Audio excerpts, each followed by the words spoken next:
All right. It looks like we're live now. Good morning, John. Mr. Graden, Hi. how are you, sir? Doing great. Looking forward to this park. So nice to be here. Yes. So you look great, man, by the way. So you're out there in God's country, Florida. And I I'm love on the Florida. yes, I'm on the well, I remember, man. We met because we used to fly down to you all the time during your seminars. So those that don't know, I've known John for many, many years. He's helped thousands upon thousands of us have successful schools when we didn't really understand the business of martial arts. John Graden was there.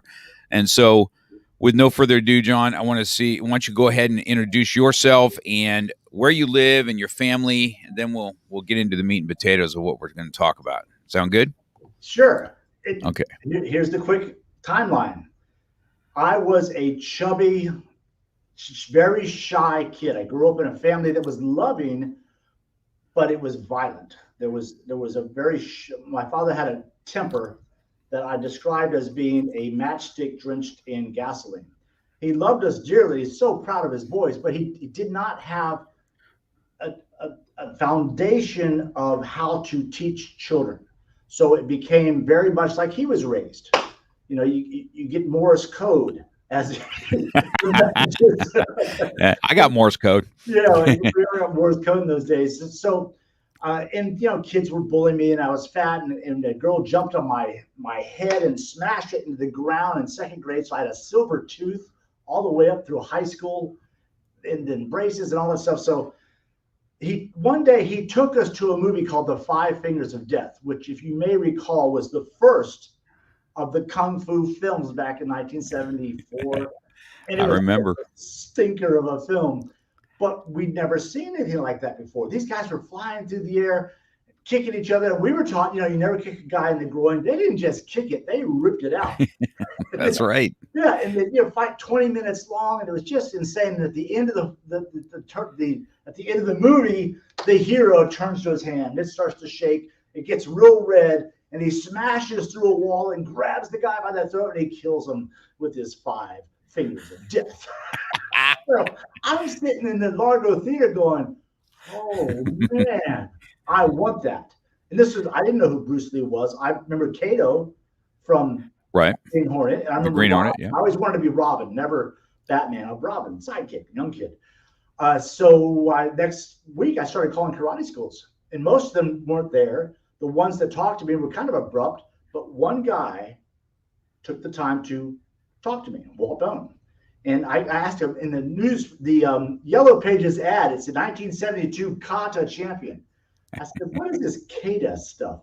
He goes, oh, it's an imaginary fight scene against multiple opponents, and I'm the U.S. champion. Oh, wow. But I tell you what, if you come into the school, it's a good idea to come watch one of our classes. You'll enjoy it, and you'll get an idea of what we're doing. Oh, man, I can't wait. So my dad enthusiastically rounded up my brothers, Jim, Mark, and myself. We went to the school, and we're in the bleachers. Before the class starts, this 16-year-old blue belt comes out. In some buildings in the middle, they've got a support pole. This one was padded, so they didn't hurt him. So he hit that thing with a back leg round kick a couple times, and the whole building shook. And I was, and then the instructor came over, Hank Farah. First time I ever saw actual abs, 6-pack abs, except in comic books. He explained that it was $25 a month, and there's a year contract. Dad said, that's it, we're out of here. We left. So a few months later, I was really disappointed. A few months later, my brother and I are out shooting baskets. Phone rings in the days we used to actually go in and answer the phone. I pick it up, and it's Debbie Bone. Hi, I'm Debbie Bone from the Florida Karate Academy. Just calling to see if you're still interested in training with us. Oh, I want to so bad. And I've made my case. My parents won't pay because I quit football last year. She goes, it sounds like you're really enthused. Why don't you come in and clean the dojo for your lessons? I was there the next day. And there's a lesson there for school owners out there. Had she not made that call, I wouldn't be standing here. I probably would have never got involved in martial arts. Whatever impact martial arts I've had, whatever that may be, would have never happened had she not made that call. And that was one of the first lessons that when I started working with school owners, I wanted to help them understand that there are conflicting goals when you mix an art and a business. Conflicting goals. One is, I know I need to pick up that phone and call these leads to see if they're still interested in training with us, just like Debbie did. The other side of you says, I'm a black belt now, and internally, I never want to be rejected again. So those are conflicting goals. And the only way to Interesting. succeed is to focus on picking that phone up, putting your ego aside, and making those calls just like she did, which landed me here today on the Real Talk with Mark Cox. I'm proud to be here. Yeah, that's awesome, man. That's quite a story. Now that's the first time I'd heard that story that you had. I always knew that you had the adversity of being an overweight kid. I know what that's like, and I'm not sure how you dealt with that back in the day. You know, there was two types of fat kids, right? The jolly ollie that kind of laughed at himself and joked around, or the one that would just beat your ass. One of the, it was either one of the two, right? And I was number two, because I had just gotten sick and tired of it. And I found early on, I didn't have martial arts, so I didn't have a teacher. I didn't really start until I was in my 20s, that, wow, if I stand up for myself, this stuff stops. And doesn't mean it didn't continue talking in the background or that, but I did know that type of bullying was physicality, even that field, so at least I didn't have to hear it. So I remember totally being kind of a fat kid, and I never stood up for myself as a kid. Yeah, it's that was tough. That was tough. So you have a family now. You have a wife and children, correct, out there in Florida? Lovely wife, and my two kids are 18 and 20. They don't do martial arts. They've had very little interest in it through the years. They have taken some classes, but it's my belief that when you're raised in an atmosphere of violence and intimidation and a feeling where you don't have control, martial arts is very attractive to you, because in a short period of time, you can get that control and you can lower that risk. They never were exposed to that. So my son, who's 20, Alexander, he's just now starting to inquire about me training him in the Empower Kickboxing system, which is not a fitness kickboxing program. It's a white to black belt martial arts program, but he's around all the time. He sees it. He watches the videos. He helps me shoot them and edit them. And he says, Dad, I think maybe it's time for me to start to learn this stuff. So that's what's happening here in Tampa Bay, Florida. Yeah, that's great. The same thing happened with my own children. So I've got grown kids like you do. It's a different, I've enjoyed every stage of my children's life, but the adult stage is a little bit different, where Michael now is 28, and then my other son's 25, and 22, and a 20-year-old daughter, right? So wow. I've got the same gamut. But now Michael, he started as young, and he continued on going through. He's the one that kind of helps me run the school now. But Daniel, my youngest, they all started and they all never finished. But Daniel just decided maybe a year and a half ago that I'm going to finish this up. I'm going to get this black belt that I started when I was a kid. And he did.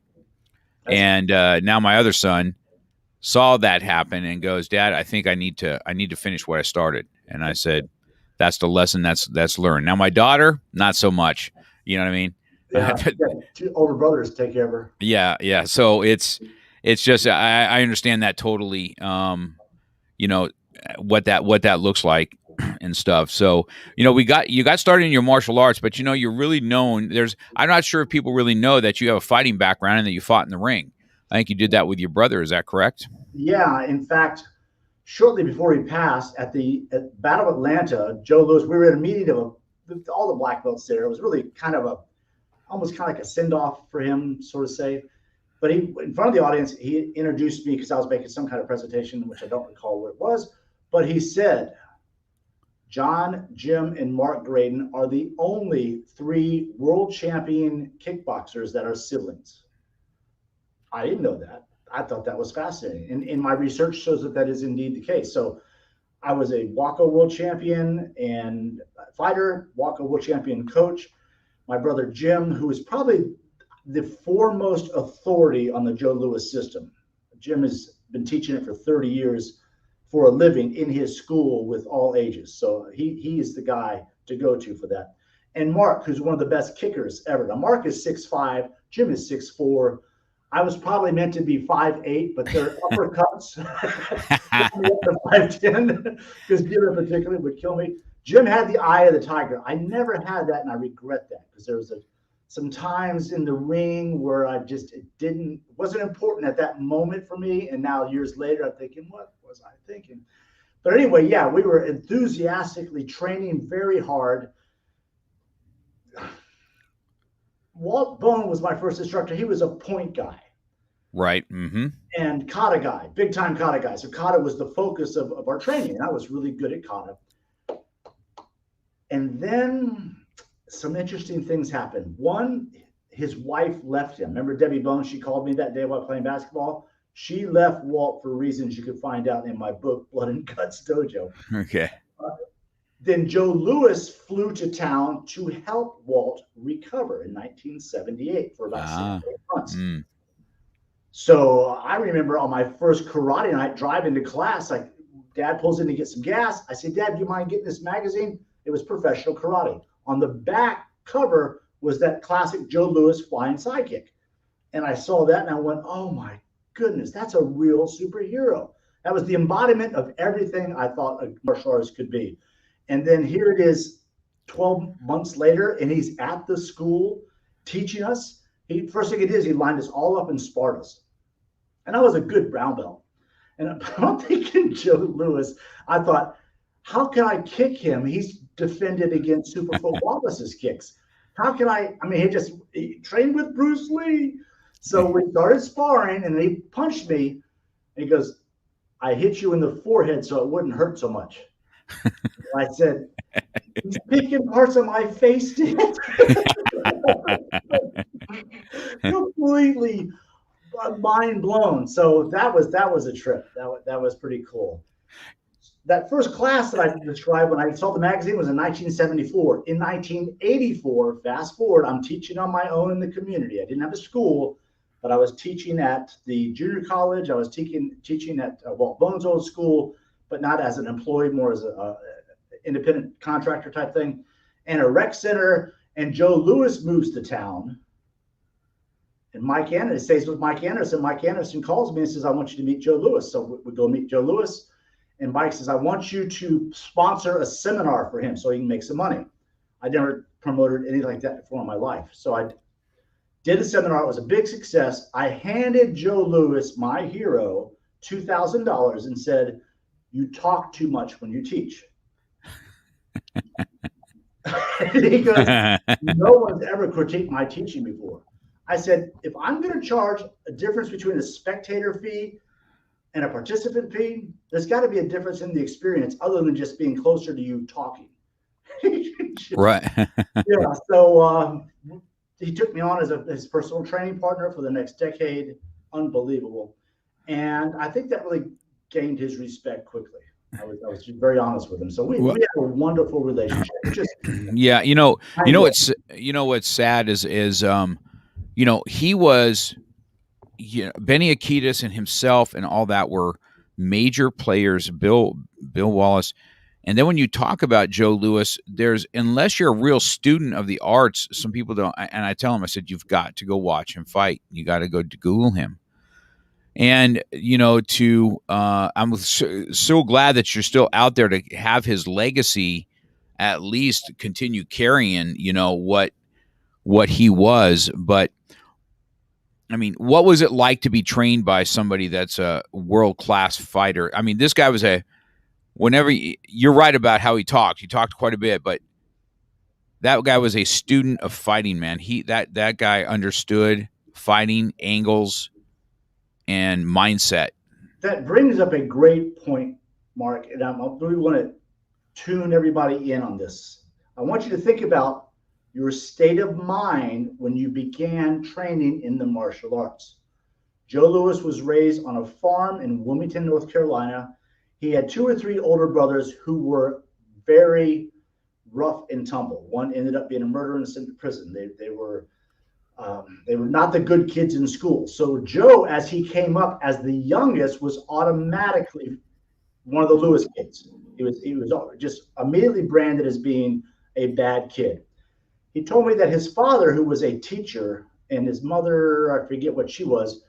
If he didn't get his work right, correct, didn't get his schoolwork done, he would get beat. When he got it right, he would get beat again for not getting it right the first time. So he lied about his age and went into the Marines at age 17, 18, right at that borderline time, and went to Vietnam. And he spent 2 years in Vietnam, but in that process, he was stationed in Okinawa. In Okinawa, he saw a karate demonstration and was intrigued. So he signed up for the classes, and if he couldn't practice that day, he would wait until everybody in the bunk went to sleep, and he would sneak off and go practice outside or in a big supply closet because he was so enamored with the arts. He got his black belt in 3 months at that school. Shortly after, the instructor tried to make a fool out of him as the big blonde American. And Joe picked him up and threw him across the dojo and walked out of the school. Went to another school, and he got a black belt there in 4 months. Now think about that, gang. Somebody mentions getting a black belt in a year and a half. Oh, that must be a McDojo. Well, this guy is training under someone who barely speaks English in the most traditional of all settings, and he gets 2 black belts in 7 months. Bill Wallace got his black belt in something like 9 months. Mike Stone got his in 14 months. I mean, it wasn't at all unusual for these guys to get their black belt in under a year and a half, because they were stationed in 6-month periods of time. So when he came back to the States, and I had video of this on the Martial Arts History Channel YouTube channel. It's really cool. Shortly after coming back to the States, Black Belt Magazine filmed him doing kata in the park. And it is powerful, strong, real, pure kata. You can tell he is into it. He is in that state of mind that many of us have in the beginning, which is complete acceptance of what we're being taught. And then he started fighting in tournaments. He went to the Junri Nationals to watch. He got there early because he's a good Marine. That's what he said to me. Junri saw him and convinced him to enter the tournament for $5. He entered, he won kata, fighting, and weapons. Came back the next year and did the same thing. And then he destroyed everybody. He was the #1 fighter in the country, point fighting, mind you. 1960s, 1970s point fighting. Right. He goes to a boxing club in Long Beach, California, and they spank him. He said, I felt defenseless, because you know how martial arts teaches fold, step, block, chamber, step, block. How are you going to do that against that? How are you going to do that against a combination? Are you going to be? It's insanity. So they smashed him.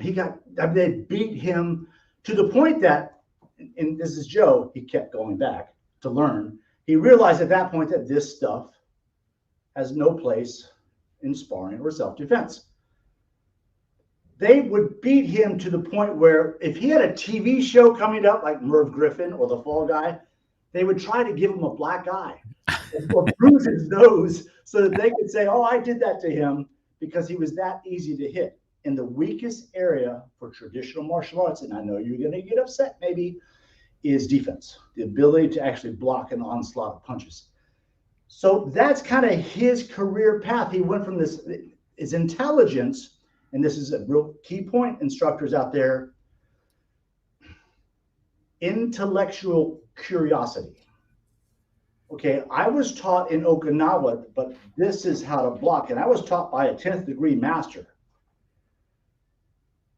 But my experience is I just got my face smashed, and they continue to smash my face at will, and I'm the world champion karate guy. Maybe I need to rethink that. And we have an obligation as martial arts leaders and teachers to always have an open mind to new experiences, an open mind to improve the experience of our students.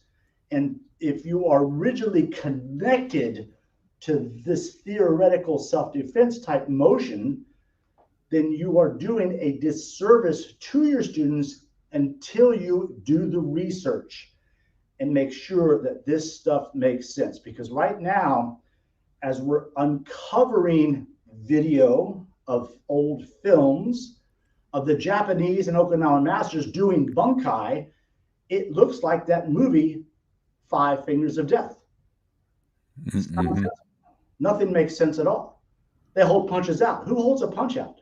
They hold a punch out so it can be blocked, sometimes twice. They block a punch twice. Here's a test. Get with your buddy, stand within arm's reach, and just tell your friend, I'm going to tap you in the shoulder. Don't punch me, don't block it, just get away. All right, ready? Pow. They'll never get away. You'll get them every single time. Yet, my instructor taught me that when somebody's trying to kick me in the groin, first thing I do is cross my arms. Second thing I do is lower my center of gravity. Third, I step towards the kick, and then I execute the block. Does that make sense? As intellectual curiosity, you have to always question what you're doing for true efficacy. And this is going back to the state of mind when you started learning. My first karate class, I'll never forget it. Walt Bone explained the straight punch. And I went, oh, that makes so much sense. First thing he taught us is that we have to protect our center line. Groin, solar plexus, throat, right? Turn it away. Oh, that makes sense in my 14-year-old mind. And it makes sense now. Right. Mm-hmm. Yeah, it absolutely does. And then a straight punch rather than, he called it going out into the planetary system and then finally getting to the punch. Because we're John Wayne haymakers. We were raised on that stuff. So that made total sense, right? So what do we do next? Spread your legs, get down real deep, hold your punch out. Now, this is in complete contrast to everything he just taught us. Protect your center line. No, expose it to them. Snap. He did say a straight line, but where does it make sense ever to hold a punch in the air? Let me just hand this to you so you can grab it and do stuff to me. Where does it ever make sense to pull your hand back to your hip? I got to protect my hip. That makes no sense at all. Some people say, oh, the secret is you're not really pulling it back. You've grabbed them and it's a grappling technique. Well, why don't we just work on that and quit trying to play secret stories inside of a kata? So you're in this mindset. You start the training. You have this guy in a black belt, a master. And if he says, protect your center line, a straight line punch is better. Oh, wow, that makes really good sense. Because then it just seems that if he says, get into a horse stand, point your groin at your opponent and hold your hand out and pull your other hand back to your hip, well, it just goes to reason that that has to be true too. And those are the lessons that stick and put a screeching halt to growth and evolvement as a martial artist. There are two types of martial arts schools. One, a style-centric school. Two, a student-centered school.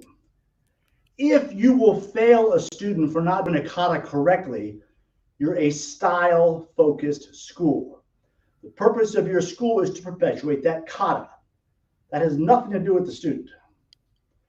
However, if you have a curriculum that's constantly evolving and being tweaked to make it easier and more effective for the student, now you're doing a real service for that student, and you're going to make a big change in their life quickly.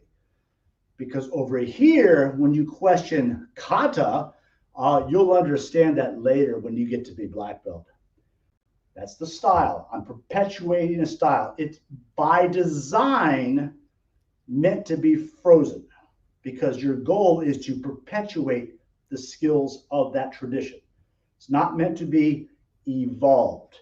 So there's a huge contrast there. And my goal, I've programmed, teaches this student-centered program called Empower Kickboxing. And I'm doing videos like this that our Empower Kickboxing schools will be able to share with their market that helps the market understand the difference between a style-centered school and a student-centered school. So all that came out of our work with Joe Lewis. All of that came out from again, his intellectual curiosity, my intellectual curiosity, always digging, always hoping to improve, never getting and avoiding being stagnant. So you're saying so when I listened to all that, so Joe Louis being a phenomenal traditional martial artist, I guess is what we're going to call it, was able to transform even into this world champion kickboxer, correct? And there's a lot of things in there. I've had a school now for a long time, so I've always known that my particular art was very weak in fighting and self-defense. And I learned that when we did a huge seminar of all the schools, and we had the Machados come and do Brazilian Jiu-Jitsu. Okay. And this is probably 20-some years ago, right? And this is a brown belt that showed up. And he's still friends of mine today. And I was kind of the pit bull. And I watched this guy tap every single person. We had 80 people there. And I'm talking about, and I saw myself coming up. So, everybody's rowing, oh, Mark Cox is coming up. And I'm thinking to myself, in my head, I'm like, there is nothing I know to defeat this guy. And of course, yeah, I was tapped out. And that was mind changing for me. Even at that time, I said, okay, now, I said, all my students that I have, I said, if they got taken to the ground, they're getting their ass kicked. That started a mind shift for me. Then Krav Maga came around 20 years ago. How'd you hear about that by chance? And how'd I hear about Krav? I think that was at that NAMA show when they were all walking around in their black pants. And I watched their demo, and I was like, wow. And Darren Levine is just happened to be here in California, and his boss, he's a defense attorney. I mean, not a defense attorney. He's a prosecutor, especially of cop killers. But his boss at the time, his kids took from me. That's how he came to my school, and that's how I started it. But when I went to a seminar, we did a gun seminar, and I was like 4 hours in, somebody with zero experience, and then somebody was so-called Master Cox, right? We're on the same level where if somebody pointed a gun in your face, you might have a chance. And I'm like, none of my students could do that. Yeah. If somebody pulls a gun in their face, none of them could do it. And that's how I start. That's correct. Yeah. Right. And it's hard because there's a tradition behind what we do. The Chuck Norris system is what it was where I started in Tong Soo Do, right? And I'm totally different than most of the school owners, right? I'm just I've always thought that we were weak in self-defense, and I always went looking for it. And you'll probably remember the name Robert Bussey back in the day. He was all about self-defense. I mean, he was like before his time, but he'd take you, eye gouging, just a killer instinct. And we lacked that. We had a lot of Miyagi, no Cobra Kai. And so now it's switched, right? Now we got people wanting more Cobra Kai, a little less Miyagi, but still knowing that you have to have this respect and stuff for others. And so it's interesting how you say Joe Louis, I knew, was a phenomenal traditional martial artist. That's why he won and everything else. But he also understood that there's another side to things that you need to. I've always felt that, me personally, I always felt that kata is a different type of focus. Do I think that there's some, like even the side stances or whatever, if you're going to be doing squats in there and work on your hip flexor muscles so you can kick better, that's just a different thing, understanding how that works. But there's no way you're taking high block and you're going to go into a street fight and do that, because you're going to get rocked. Okay. And so there's always that confusing thing, right? To try and keep your legacy alive and then have the reality of it's hard. It's a very difficult call inside schools. I can tell you that it's not as hard as you think. And this is really an important point. Students don't notice the absence of something if what they're doing is working and interesting. So the time that first half of class, right? We'd all do this. Okay, let's get warmed up. Basics, downward block, step forward, punch, punch, punch, turn, punch. Right, rising block. Then you go up and down. Right hand block, up and down. forearm block up and down, side block up and down, and then whatever heck the reverse advance thing was, up and down, right? Everybody starts their class that way. Then we do our kata. So what are the instructions? Get that punch, get that chin up, square your shoulders, hold that punch in the center, put that hand back in your hip, get into a deep balance, be one with the earth. And then they start to do the second half of the class, where you get the pads out and you start to move around and spar. Now what does the instructor say? Oh, move around, keep your legs under you, keep your hands up, move your head, tuck that chin down, snap that punch back, don't leave it out there. Well, which is it? Which is it? If you eliminate that first half, no one is going to miss it. If it's replaced with exciting, interesting content that makes sense from the get-go, not one day when you earn black belt. Because then you earn black belt, and what do they say? Oh, that's just the beginning. The Eastern mindset, the Eastern traditions, the Eastern culture has had the West in a hypnotic spell for decades. And that is why they buy into this stuff, why we buy into this stuff. If the traditional guy you learn from, the guy that created Okinawan martial arts, right? Okay, Okinawan karate, whatever his name is, doesn't make a difference to me at all. But if his name was Joey Buttafuoco from Brooklyn, do you think anybody would listen to him? Do you think anybody would pay any attention in these, oh, I've developed these katas, they're imaginary fight scenes against all these different opponents. Joey, hey. No one's going to pay attention to the guy, but oh, I'm Master Wu. I designed these up in the mountains years ago. They're secret, but I'll teach them to you. You must take care of them. That is all a sales pitch. That's hypnosis. I'm a trained hypnotist with over 100 hours in NLP and hypnosis. I recognize hypnosis when I see it. That's all that is. How could you account for instructors that continue to do this, knowing full well that it has just a tangential, just a little bit of benefit to the students? You say, oh, well, it helps with coordination. So does this. It helps with, squats. Do squats. Oh, here's a good squat to do. Bang, bang. That's a front leg squat, but I'm learning how to follow up with my opponent. Sweep, bang. So we get away from this, be one with the earth, break every rule I just taught you, to where it's nothing but this. Which makes sense. To me, it's just intellectually clear. But we go into that state of mind when we started to learn this stuff. He's the master. He's a master of the martial arts. What that straight punch is true. Protecting your center block is true. It's got to be true. What he says is true.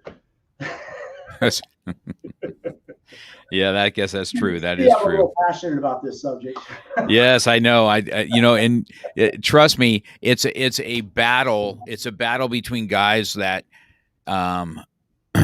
have this traditional background, which is where I started. In my beginnings, I really wanted to do judo. That's what I wanted to do, and I couldn't find a good judo school. I wanted to know how to throw people, right? And I wanted to go into competition and smash people. That's what I wanted to do, and just throw them. I mean, I didn't have wrestling in high school, so I didn't really do anything, and it's what I wanted to do, and I couldn't find it.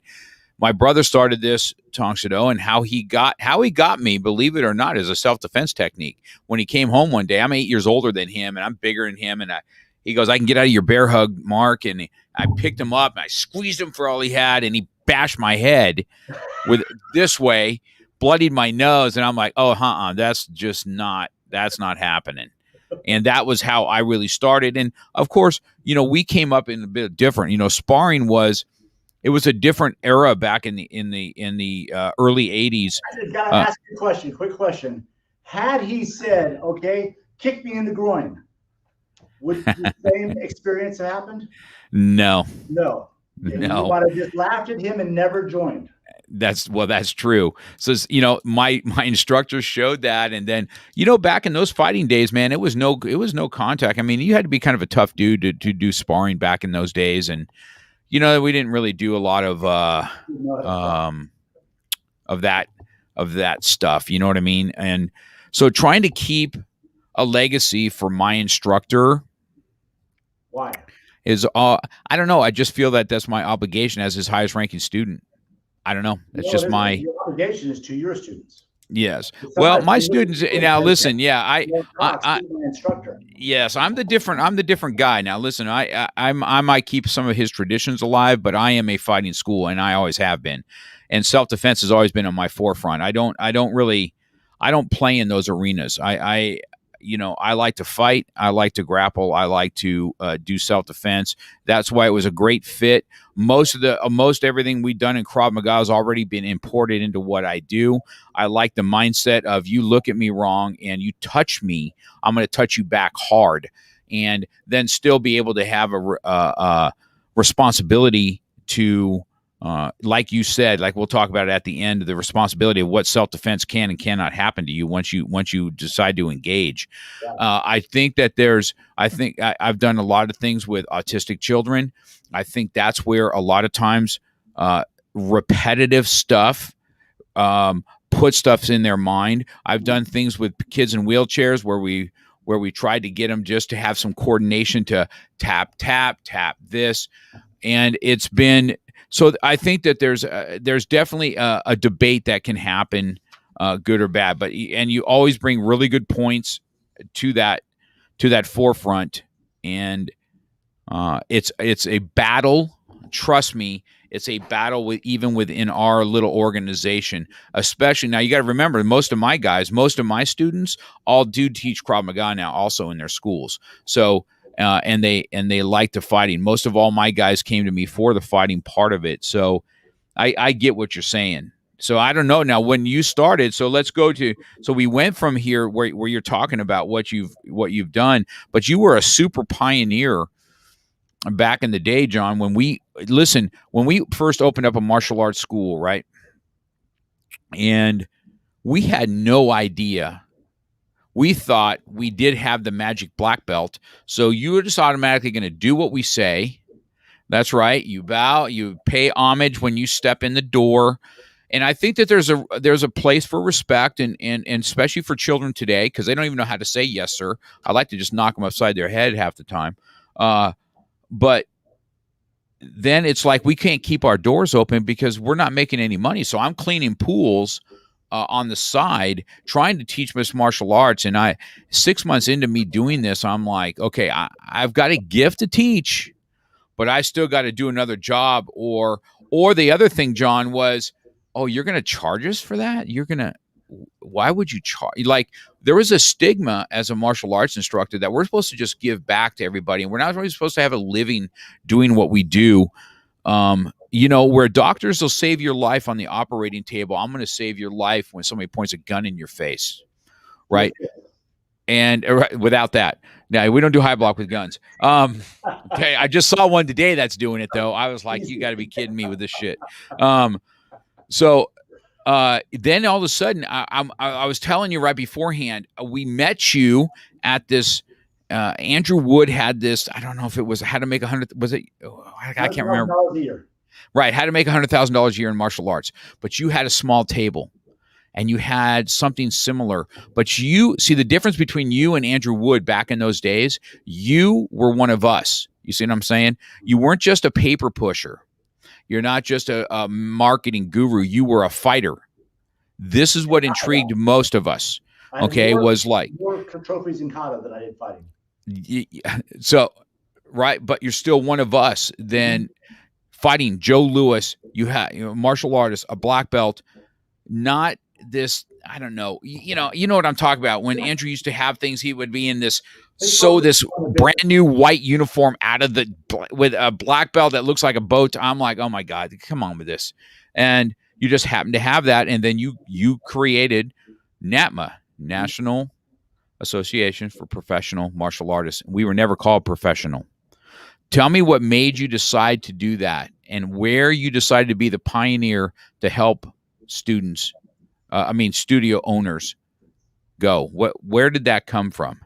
I saw a major gap between what people were teaching and how they were presenting it to the public. So I wrote a book called Black Belt Management, A Guide to Success Without Selling Out.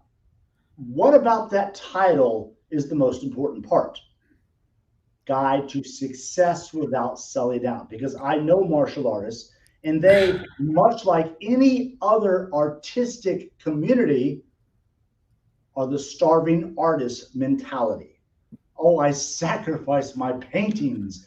I teach ballet so that I can just help the children. It's no different. Absolutely no. It's a starving artist mentality. Most professional martial artists, now this is a key point. You can come out of college with an MBA and open a martial arts school, and you can come out of prison and open a martial arts school. Of that spectrum, it's more in this direction. So typically when someone opens a martial arts school, they don't have an education in business. I did not. I'm a high school dropout, just to be clear. So am I. I'm right there with, well, I didn't high school dropout, but close. So the confusion, often when you're raised in a lower to middle income family, like I was, and like virtually most, 95% of these guys have been, you hear things like, oh, he's got more money than brains. Oh, the secret of the root of all evil is money. And these people with money are painted as being bad people. That's just an excuse for your parents because they're not providing as well as they'd like to. So they end up blaming the people that have more than they do. That's not helpful. That doesn't get you to where you need to go. So I knew that in order for me to get these guys to listen, I had to align and redirect straight from Aikido. That's the line. How to achieve success without selling out. Then I started a seminar tour, and it was very successful, but every seminar started the same. We got to sit back here. This guy's going to talk about making money in martial arts. That's a commercial. He must be a McDojo. So I had my presentation peppered with alignment statements. For instance, in order to write this book and create this system, I had to visit schools all over the country. I visited Japanese karate schools, Okinawan karate schools, even ninja schools. I couldn't see them, but I knew they were really, that's the response. Right away, I would get a laugh, which meant they're starting to realize, oh, he's one of us. And then I would, through the rest of the presentation, drop little snippets that only a real dedicated martial arts will understand.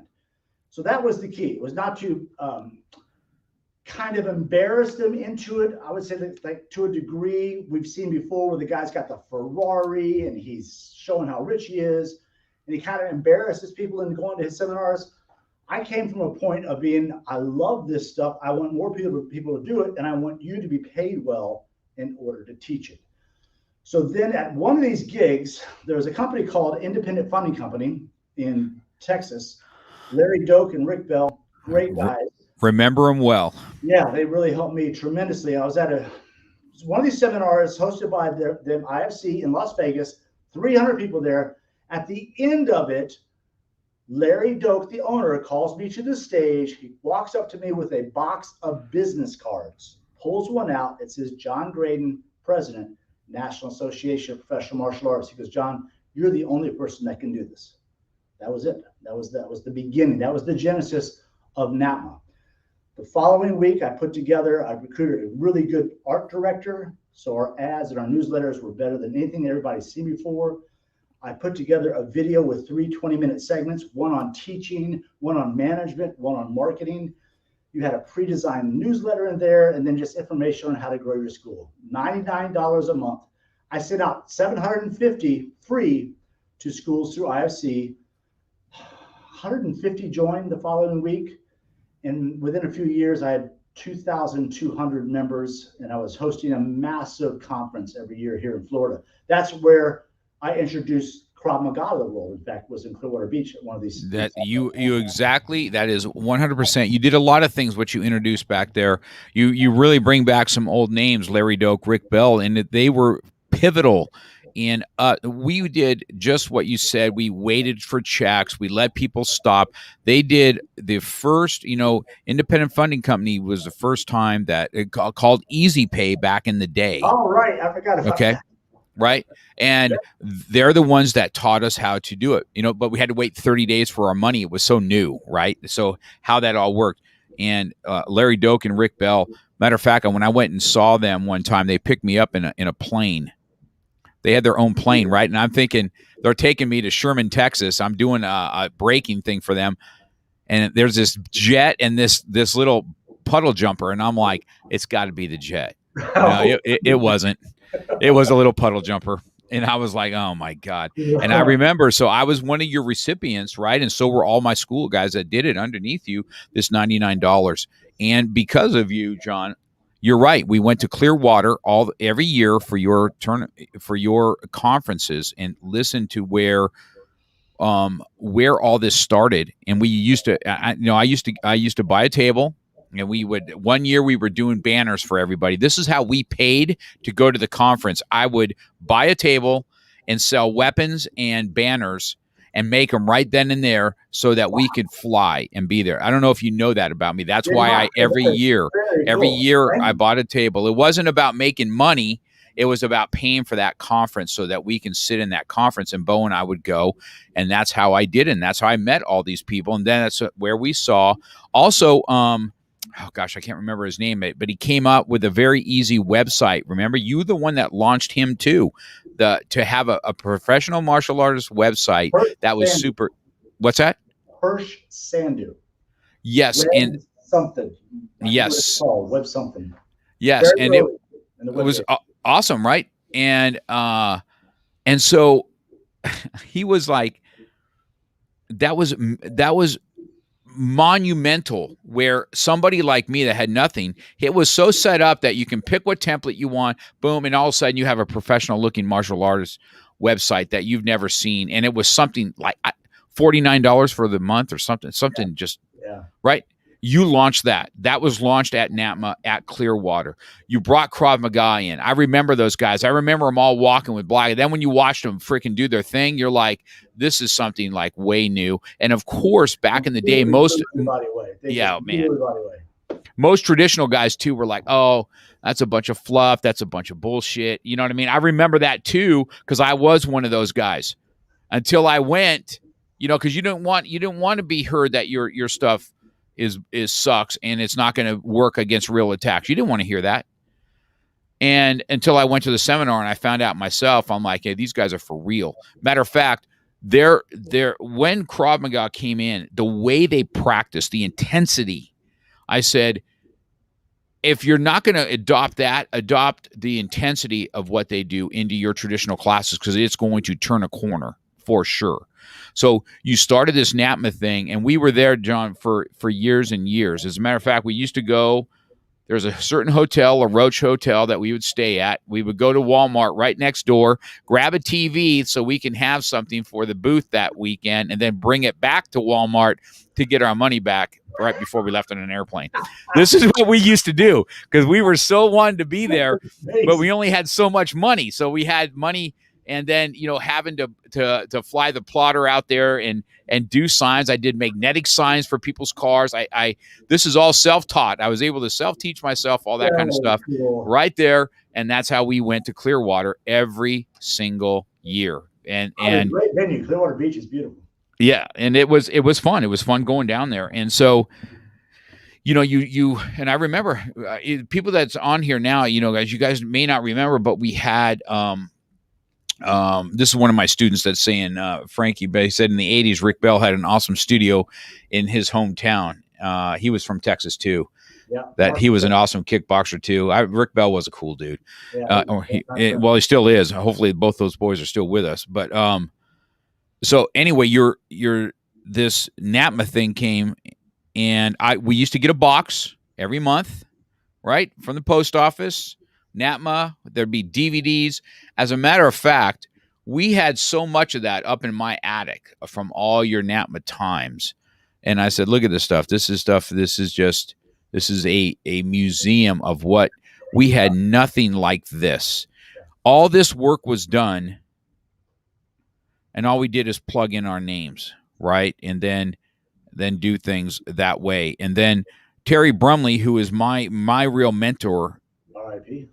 And I went to Texas to see him and said, "Hey, I'm going to close these doors," but that's where he kind of taught me how to have a class, how to relate, how to be what you are, and all this, your NATMA, all that kind of stuff. We had it for years, and it was awesome for us as studio owners. Just so you know, that it made a huge difference in us. So I know some adversity came with NATMA, and I saw it. I saw it have to leave in kind of an unfair way, that it was taken away from you. And so, everybody counted John Graden out. John Graden was the name of all this, how to make money in the martial arts world and keep the tradition of being a real martial artist intact. This is what you were known for. Why? Because you were one of us. You were a fighter. You were a black belt. You were one of us. And so it was easy to follow. And so you had this adversity. I remember this. I remember when this happened to you. And I remember saying to you, what's going to happen to John? What's going to happen with him? And so here we are. You got this huge adversity. Why don't you talk about how you decided to take that on and how you came out of it? It was a terrible time in my life.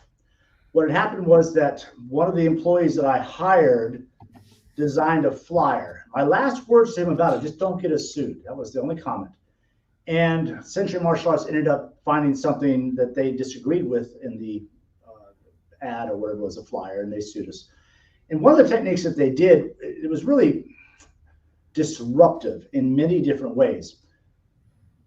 They would sue from so many different angles and with so much, it's called interrogatories. These are demands for presentation. It's stuff that you have to, in the court, present. And the idea is that you keep the person on their heels from getting sued and all the expense and legal time and money, in addition to having to dig through all kinds of files to present stacks of these record demands, that it takes your life over. And for 3 years, and to this day, I have a visceral response to the sound of a knock on the door or a doorbell. I hate that sound. It is like nails on a door for me. Yeah. I remember wrestling around with my son Alexander, who was probably 6 at the time, and we were playing on the floor and all this stuff, and somebody banged on my door. John Graden there? I said, no, nobody lives here by the name of John Graden. And he left. He was trying to serve me with something else. It was unbelievable. A lot of this is on me because I was naive. I had a $3 million a year company that was helping a lot of people. And my level of influence, I think, was getting to the point where it was becoming a concern. Specifically, one editorial that I wrote that I know raised the concern of some of the suppliers. And that's an editorial where I wrote that the martial arts uniform is the ugliest fitness uniform in history, which it is. I mean, it makes no sense to ask women to put on an outfit that puts 20 pounds on them. And I mean, we're not in Okinawa in 1920, okay? Remember, we won the war, okay? Just to be clear, we don't have to live like they live. We're not trying to be Asian. This is not adult Halloween. So anyway, that really raised some concerns. I'm not going to go into the details of what they sued about. It's all online. I think but one thing they had to do is look for, and it took them 2 years to find somebody that would testify that they changed their business because of that flyer. They took their business away from Century to another company because of that flyer. And it took them 2 years to find somebody. And it's always questionable to this day as to whether or not that's a true statement. But either way, it was a nightmare and it was awful. But I'm not one to crawl in the corner and say you win. I started to immediately plan what's next. And what's next was literally the week after it all went down and I lost the company. So the trial's over. I'm sitting with my attorney in the hallway. The jury's going over it. They're all from Oklahoma. And then you hear this guy say, excuse me, we're going to need a calculator. Those are some of the worst words I've ever heard in my life. And that's one of the chapters of my new book, Choose Your Battles Wisely, is we're going to need a calculator where the story is told. So anyway, they got a judgment of 1.7 million, something like that, wiped the company out. I ended up having to sell it to them in bankruptcy court. So it became a true nightmare. And again, I remember when it was all done, I went home, grabbed my son, and took him to the park, and we played on the swings. But I could see the world was going online. So I essentially took the concept of NATMA and took it to the MASuccess.com website, Martial Arts Teachers Association, which has been fantastic for 20 some years. It has supported my family. Thank you, all the members out there. Right now, the primary focus is on instructor training. There's no shortage of business training, I don't think, anymore. When I started, there was a shortage. There's a big shortage of real teaching education, not style education, not certification that comes from showing you know the kata, but an independent certification that's not based on style or systems, but instead based on psychology and one other thing, I forget what the other one is. Psychology and something. Anyway, it was designed by 18 different PhDs in various and leaders in various areas like communication, child psychology, pedagogy, which is the art and method of teaching. But they were all black belts as well. Even Brian Tracy, who was a black belt instructor. Yes, he was. A chapter of the program. So it's not coming from me. It's not coming from any one source. This is universally recognized teaching programs and ideas that you can take into your classroom. For instance, these are the kind of things that your instructor will never teach you. Is it a better idea to ask the class a question and then pick a student out? Or is it better to pick a student out and ask the question out loud in front of the class? So it's question first, or question class, or question student. What are the ramifications of each? Now think about this. If I turn and ask Joey, what does integrity mean? Well, now all the pressure is on Joey, right? Everybody's waiting for his answer. But if I ask the class, what's the definition of integrity? Who can tell me that? Everybody in the class is now thinking, what's the definition of integrity? Because they don't know if you're going to call on them or not. So that's a dynamic. There's a big dynamic change there. Nobody learns this in their black belt exam. You only get this kind of information at MASuccess.com. It's a very simple process. It's completely online. It's inexpensive. And I really encourage you to check out MASuccess.com because you will learn things you didn't know that you didn't know.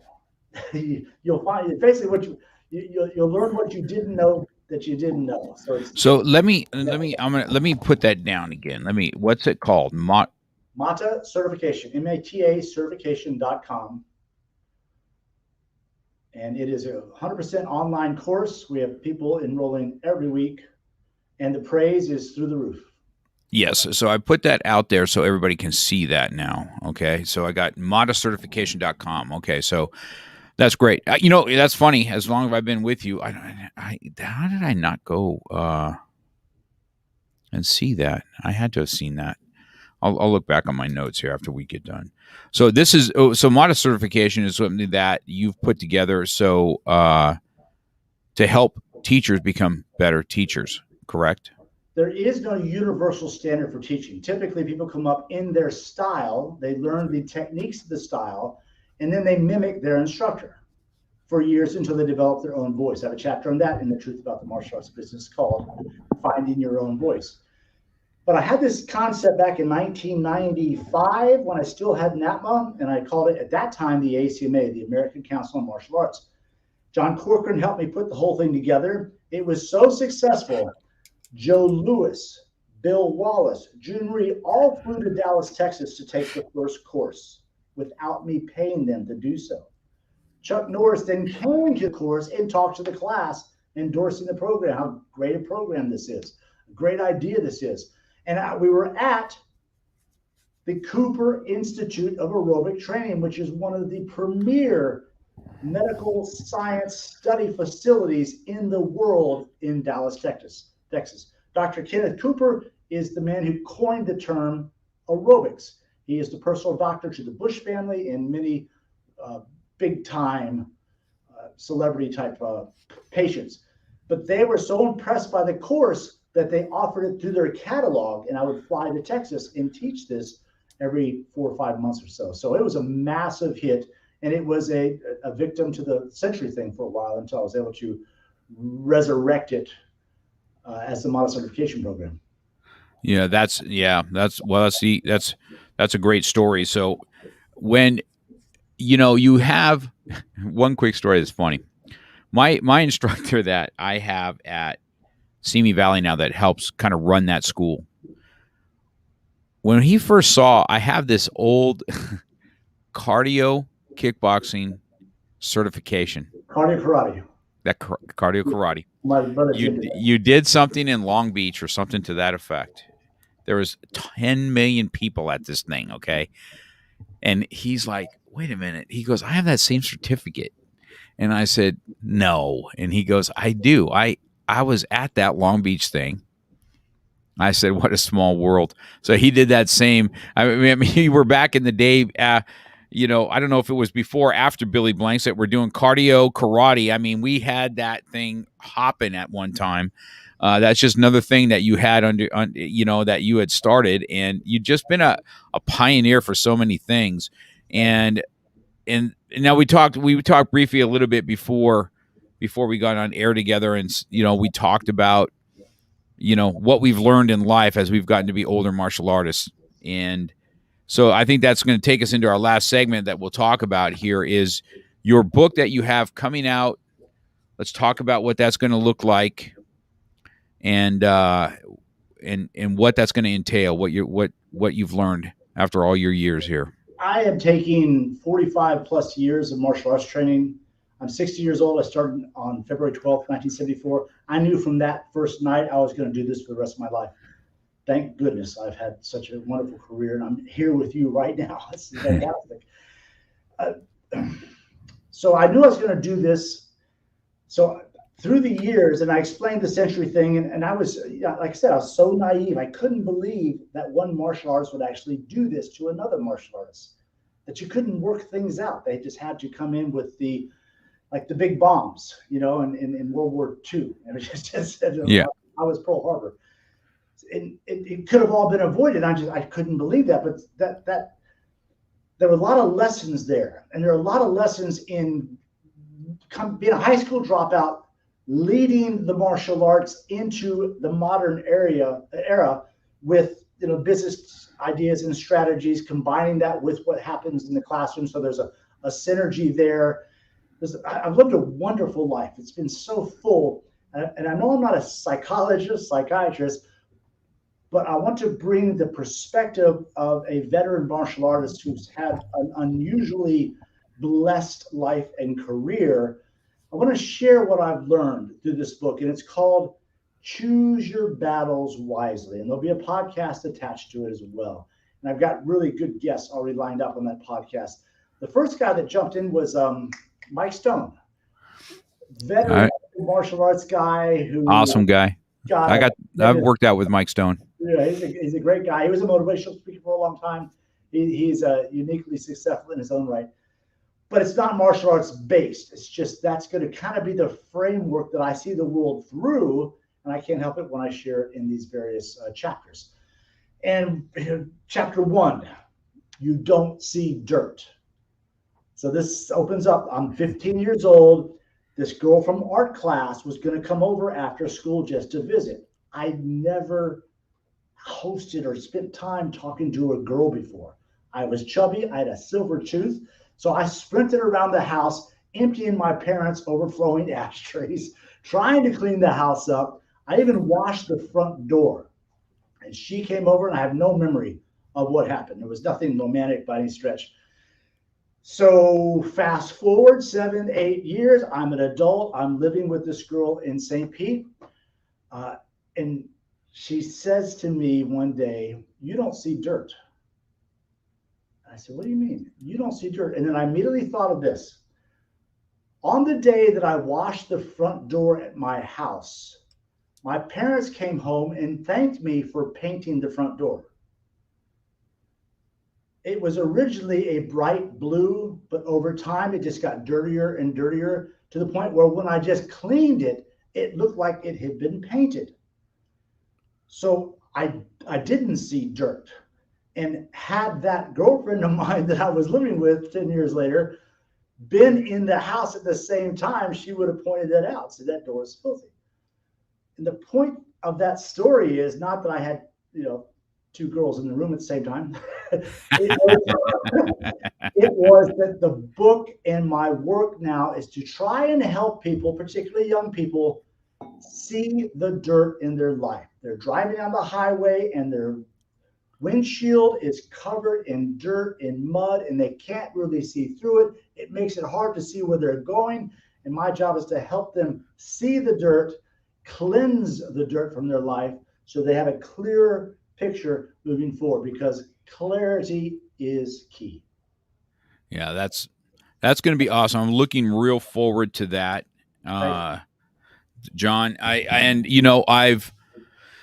made contact with you a few months ago because I called you about Joe Louis. I said, hey man, I want to get some more of his fighting concepts. And then you said, listen, you need to go. And then I joined your organization again. And it's been fun watching videos again and being able to even take your knowledge, Joe's knowledge to you, then you to me, and then out to my students, and just how to be a better fighter and attack life. It's we are the same age, and so we've been you've been around the martial arts a little bit longer because you started as a younger kid. I didn't start until around 81 maybe is when I really started my martial arts training. So I was already 20 or something to that effect, 19, 20 years old. And so, I mean, I've chewed a lot of dirt, and I've have, well over 700 black belts underneath me as it is. And you've been a major part of my success, just so you know. I've always had tremendous respect for you. And so when you okayed to come on the podcast, I was like, this is awesome, because I don't really know. Now, do you have your own podcast also? Do you do a podcast? It's called The Truth About the Martial Arts Business, and you can find it at matapodcast.com. It has some of my older interviews with Tony Robbins and Brian Tracy and Bernard Carrick, who was the police commissioner during 9/11. He was with Governor Giuliani all day long, and he's a Taekwondo black belt as well, so he's gracious enough to give me an interview. So there's some really good stuff. Yeah, that I'm going to go check that out today, because I really didn't know about that. Now, that's another thing. These hours go by so quick. We're already at an hour and 10 minutes, and there's a whole nother gamut of stuff that you started and pioneered. One of them being getting on TV, right? Almost like a talk show for martial arts. And when you had a school, you got to talk to Tony Robbins, which would be something that I would always love to do. That would been a great time. I got some questions for him I'd like to ask for sure, and all the other people that you got. So I'm going to go take a look at that today. I'll make sure that all this, guys, is on show notes. I'll make sure that when you guys go to the website, you look under John, you'll be able to see all his stuff, his contacts, what he has, his podcast. Also, John, by end of day at some point here, there'll be an audio version of this. Okay, so I have a YouTube channel. That's Real Talk with Mark Cox. And then, of course, our Facebook Live that we're here doing right now. So you'll be able to see. I'll send you all the links to what you have so you can put this out here. I really feel I'm going to push this out to a lot of my martial artists. I think I've learned a tremendous lot again today. Of course, you rattle more stuff in my head, stuff that I've thought about for many years. And so, you always kind of push that envelope. I'm sure that that's one thing I like about you, because, you really don't care about ruffling feathers. You know what I mean? You don't give a shit. It's awesome. It's just, I'm going to say what I feel. And, a lot of people agree with you, but they do not want to say it. You know what I mean? There's something about it. Right now in our time, people are so give it to me now, and they want it now. That Empower Kickboxing, a program like that, gives it to them now, and traditional martial arts doesn't. And folks, it's really a lot easier to ride the horse in the direction it's going. So check out Empower Kickboxing. And Mark, Yeah. So I'm part of that Empowered Kickboxing. You know, we talk about this in our meetings also. You know, I don't know, John. Maybe one day I'll get you down here. Maybe I just fly you out here and you can. We've got plenty of schools that would come and we work out a little bit, do some of that. See, that's the thing about you. See, as everybody out, you know, for you guys that are watching, you get to see him. He's always been like this. He's animated. He likes to stand up. He likes to throw. And when you watch him throw, you're like, oh, he knows how to throw a punch. He doesn't talk fluff. It's awesome, right? And just being able to know that you got to spend time with Joe Louis and learn from him, you know, and then you hear stories. Isn't it awesome how adversity is what grows us? Adversity is what makes us. You know, it's not our wins, right? It's not our wins, it's our adversities that produce the wins, right? You knock me down, I'm going to come back tenfold. Knock me down again, I'm going to come back 20-fold. And listening to Joe Louis, he obviously had the same kind of mindset. Go to a boxing studio just like I did when I first did grappling and got my ass handed to me, right? I still get my ass kicked at 60 years old doing jiu-jitsu, right? Because that's kind of been my new love again. That's cool. That's great. And right, and then you get Joe to say the same thing. I'm getting a boxing studio and listen to his adversity. He's like, well, I'm just going to keep on going in and get my ass kicked until I kick everybody's ass. I mean, just the mindset is just awesome. And you've had that same thing probably from your instructors that you hang around. You hang around men that and women that have that same mindset. You're going to have the same mindset. So it's been a super pleasure, John. We can do this probably again. You know, I think maybe we'll do it again when your book comes out, because then we can talk about the book. Right. And I think that would be awesome, because we can't even get into everything that you've done. But I'm telling you right now, John, I've got quite a few studios that will be listening to the podcast that were underneath me, and your legacy and your starting of what business was, that all that's been shared to them, because NATMA was a huge impact to us to be more professional looking as martial artists, right? And now, you know, moving forward and what you've learned in your 45 years, you've been a tremendous asset to the martial arts world. Thank you. You know, I wish we were closer, where we could be a little bit closer friends, but, you know, maybe you and I can start more dialogue where I can pick your brain a little bit more. You know, two 60-year-old guys talking about how we can still thump 25-year-olds is a good day. Technology. That's so that's good. Well, I appreciate you, John. This will be out on audio. By end of day, so you can share links. Both of those guys are driving. We'll be able to hear the audio of this. If they want to be able to watch it, to be on my YouTube channel. I'll make sure on all our show notes how to get a hold of you, how to look for things, and we'll welcome you back when your book comes out. Sound good? Great. Thanks so much. All right. Thanks, John. It's great, man. See you there.